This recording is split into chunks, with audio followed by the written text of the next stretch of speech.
everyone, my name is Susan. I'm the middle school youth minister here at St. Brendan, and I just wanted to share a small reflection with you to begin your day. So, to begin, my favorite saint is actually John Paul II, and he dedicated a lot of his life and teaching on the role of the laity in the church. And in particular, in a apostolic exhortation that he wrote, he calls the laity to go out into the vineyard, that working in the Lord's vineyard, that cultivating great fruit, isn't just for who we consider the most holy or religious or priest, but it's a mission that each one of the laity share, each one of us. And I was sitting with that imagery today, and I realized this is a time in our life where our vineyards have never been smaller. I know my vineyard has never been smaller. It's never been more compact before. I normally spend a lot of my days doing ministry, meeting with middle school parents, reaching out to middle school youth, talking with core team, and a lot of that has halted because it's a lot in person. And now everything is online or digital. And it was kind of jarring to think, wow, I feel like my vineyard's gotten so much smaller. Like, what do I do? And I thought I could either get upset about this, right? Like, I could either be like, oh man, like the Lord's taken away some of my responsibilities, some of the vineyard that I work in and love working in, and given me such a smaller garden. And I started praying about that and thinking about that. And really, the smaller garden the Lord has given me, the smaller vineyard, I can focus on a lot more. And for me, that looks like my personal prayer life.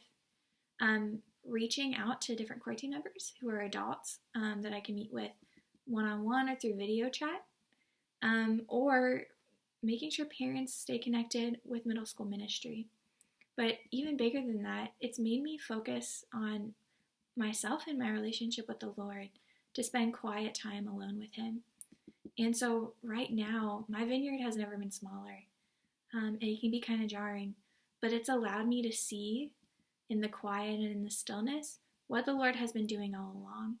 So in a vineyard or in a garden, the smaller it is, the more you notice things that are really amazing or maybe not that great, like a weed or a dying seed. But you can also notice fruit that you would have never celebrated before. That's just like an average tomato. You get to rejoice over because it's there and it's present in your tiny vineyard, in your tiny garden. And so that sort of got me thinking, like, what are the tiny things in my vineyard right now, in the small vineyard that I have?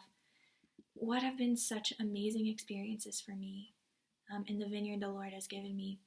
And right now, I actually have like a very regular schedule. That's not really true in ministry, but it's been a big blessing because it's helped me structure my prayer life. For dedicating certain times of the day that I offer to the Lord has been a really big blessing.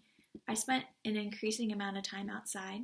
I started to hike in order to get outside, be active, get out of my home where I've been working. And I've been calling families and relatives and friends who are older, who don't get out more, but also friends that I've lost contact with over the years because I I have the time to. And it's been really fruitful and beneficial in my tiny vineyard that is my 2-bedroom apartment. Something else that I've noticed is I've spent a lot of time alone with myself. And in that loneliness, like good things and like bad things have come to the surface, right? Like different like woundedness or different memories, different joys and different sorrows. And what's been really great is the time to be alone with that and have the space to offer that to the Lord. Because so often we can be filled with distractions. But right now our vineyard has never been smaller. We can see things in such great detail. So I would love to know what's going on in your vineyard, right? What's been a beautiful, amazing fruit that you may have never seen if it wasn't for this time in such a smaller part of the garden? And maybe what's been a struggle or a suffering, like a dry patch, because of the smaller vineyard that you've noticed. I would love to know. And maybe what ways have you made the most of working in your vineyard, right? I would love to know. I think everyone would love to know. And it just gives up an opportunity to talk about these things, to talk about what are the struggles of sort of being quarantined, and what are some of the joys, what are some of the positive aspects that we can notice in the fruit that we may have never noticed before. If there's been something that's put on your heart, drop it in the comments here on the Facebook page or on the YouTube page. We'd love to talk about it. My name is Susan. I'll be praying for you, and our whole parish is praying for you. Thank you for listening to this encouraging word. Have a great day.